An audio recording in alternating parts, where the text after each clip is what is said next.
Kollam Karunagappally മാരാരിത്തോട്ടത്ത് bus സ്കൂട്ടറിലിടിച്ച് സ്ത്രീ മരിച്ചു. കരുനാഗപ്പള്ളി സ്വദേശി സുനീറ ബീവിയാണ് മരിച്ചത്. സുനീറയും ഭർത്താവും സഞ്ചരിച്ച സ്കൂട്ടറിൽ സ്വകാര്യ ബസ് ഇടിക്കുകയായിരുന്നു. ലിജോ വിവരങ്ങൾ നൽകും. ലിജോ, എപ്പോഴായിരുന്നു ഈ അപകടം?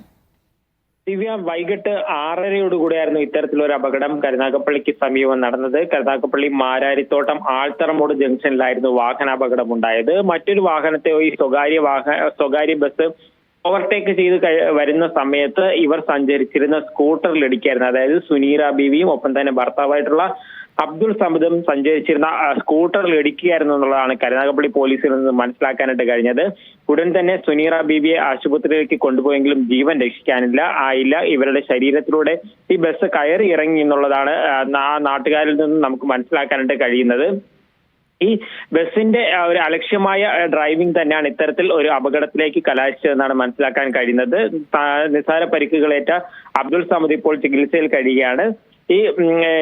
ഇത് സംബന്ധിച്ച് ഇപ്പോൾ കേസെടുത്ത് കരുനാഗപ്പള്ളി പോലീസ് അന്വേഷണവും ആരംഭിച്ചിട്ടുണ്ട്. സുനീറ ബീവിയുടെ മൃതദേഹം കരുനാഗപ്പള്ളി താലൂക്ക് ആശുപത്രി മോർച്ചറിയിലേക്കും മാറ്റിയിട്ടുണ്ട്.